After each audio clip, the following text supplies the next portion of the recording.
नमस्ते बच्चों, मैं कीर्ति शर्मा और आप मेरे साथ पढ़ रहे हैं कक्षा 10 की भौतिक विज्ञान चैप्टर नंबर 14 और आज हम बच्चों पढ़ेंगे पार्ट नंबर 3।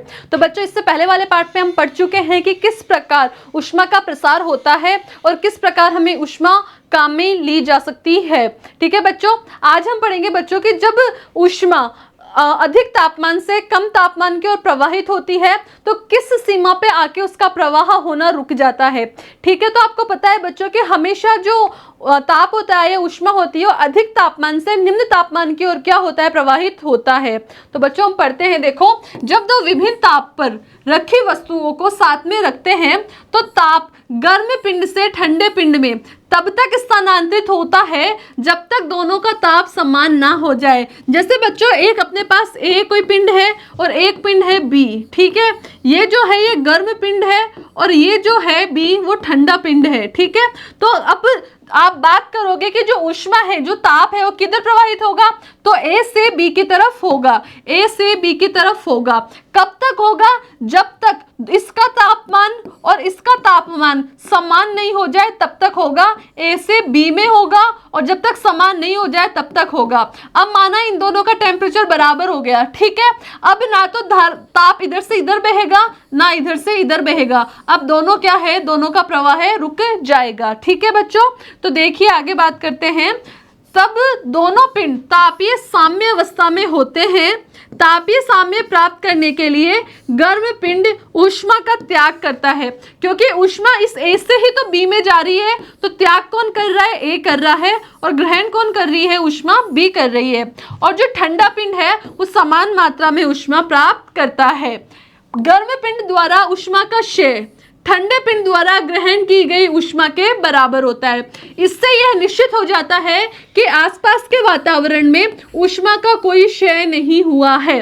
अगर गर्म पिंड का ताप अधिक है तो ठंडे पिंड के ताप में वृद्धि भी ज्यादा होगी, अर्थात गर्म पिंड से ठंडे पिंड में स्थानांतरित होने वाली ऊष्मा उनके ताप के अंतर के अनुक्रमानुपाती होती है। माना वो ताप क्या है, क्यों है, तो किसके समानुपाती होगा? ये इस तापमान के अंतर के। आगे देखिए, अगर ठंडे पिंड का द्रव्यमान अधिक है तो ये गर्म पिंड से अधिक ऊष्मा अवशोषित करेगी। जैसे हम बात किए थे कि ए गर्म है बी ठंडा है।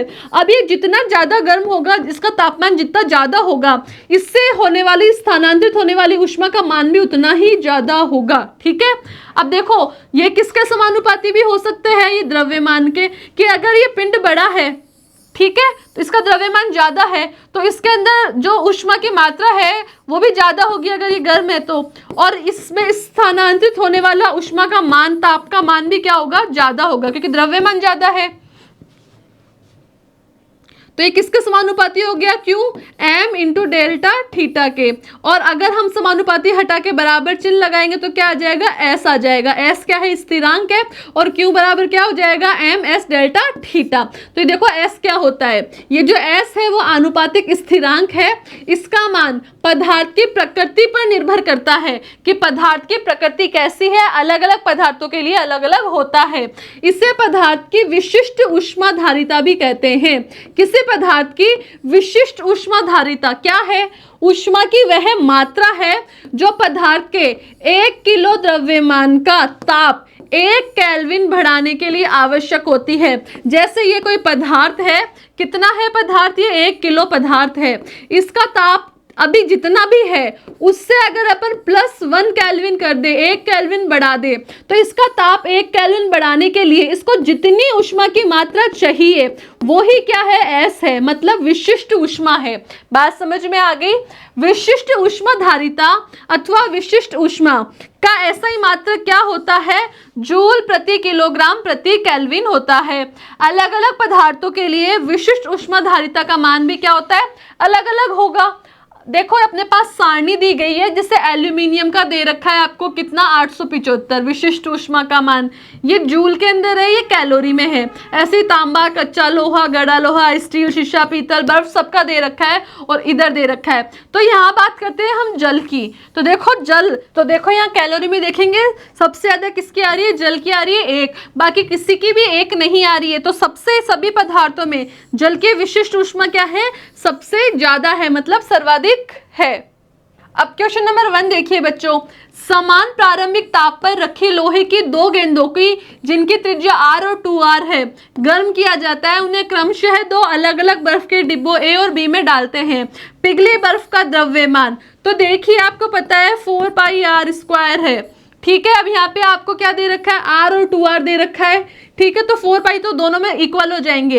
अब r स्क्वायर है, एक तो r हो गया और एक r है 2r, तो एक तो r का स्क्वायर हो गया, एक हो गया 2r, दोनों में r समान है, ठीक है। तो यहाँ पे क्या बच गया, यहाँ पे जैसे मानो अगर r बराबर 1 था तो 1 का स्क्वायर तो बच गया 1, और यहाँ पे क्या हो जाएगा 2 का स्क्वायर कितना हो जाएगा 4, मतलब 4 गुना ज्यादा।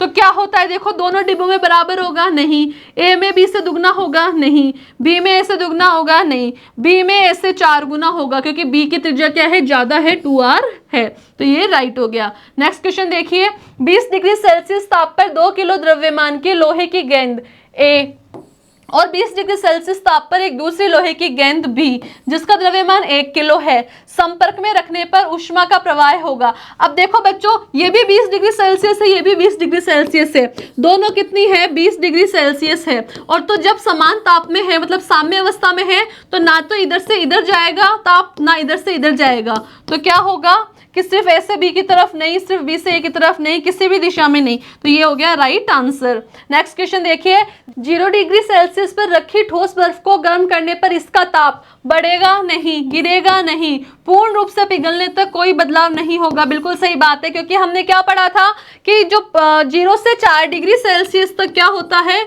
इसका जो जल का ताप है वो बढ़ता नहीं है। तो जब तक ये बर्फ पूरी नहीं पिघल जाएगी तब तक ये नहीं बढ़ेगा, तो पूर्ण रूप से पिघलने तक कोई बदलाव नहीं होगा। नेक्स्ट देखिए, यदि 100 डिग्री सेल्सियस ताप की वाष्प को गर्म किया जाता है तो इसका ताप डेफिनेटली बढ़ता है, ठीक है। नेक्स्ट है, एल्यूमिनियम की विशिष्ट ऊष्मा तांबे की विशिष्ट ऊष्मा की लगभग 2 गुनी है, मतलब एल्यूमिनियम की तो ज्यादा है और तांबे की कम है, ठीक है। तांबे और एल्यूमिनियम के दो समान द्रव्यमान के टुकड़ों को समान मात्रा में ऊष्मा दी जाती है तो ताप में वृद्धि, तो बच्चों ताप में वृद्धि उसमें अधिक होती है जिसका विशिष्ट ऊष्मा का मान क्या होता है, कम होता है। तो एल्यूमिनियम का ज्यादा और तांबे का कम है, तो तांबे में तो क्या होगी, अधिक वृद्धि होगी। तो तांबे में एल्यूमिनियम के बराबर होगी नहीं, तांबे में एल्यूमिनियम की तुलना में दुगनी होगी, हाँ जी बिल्कुल दुगनी होगी, क्योंकि इसका मान क्या है, विशिष्ट ऊष्मा का लगभग दुगना है एल्यूमिनियम का। ये गलत हो गए बाकी दोनों। नेक्स्ट क्वेश्चन है, तांबे के 3 टुकड़े ए बी सी जिनके द्रव्यमानों का अनुपात 1:2:3 है को समान मात्रा में ऊष्मा दी जाती है, ताप में वृद्धि का क्रम होगा। तो देखो बच्चों, इसका द्रव्यमान तो 1 है, मतलब इसका द्रव्यमान सबसे कम है, तो समान ताप दे रहे हैं अगर हम समान मात्रा में, तो जिसका द्रव्यमान कम है उसमें ताप में वृद्धि ज्यादा होगी, तो क्या हो जाएगा, सबसे ज्यादा ए में होगी, फिर बी में होगी और फिर सबसे कम सी में, क्योंकि सी का द्रव्यमान सबसे ज्यादा है। तो इसका राइट आंसर क्या हो जाएगा बच्चों, ए। तो इसी के साथ हमारा ये चैप्टर यहाँ फिनिश होता है। नेक्स्ट वीडियो में मिलेंगे हम नेक्स्ट चैप्टर के साथ, तब तक आप पढ़ते रहिए, मस्त रहिए, धन्यवाद।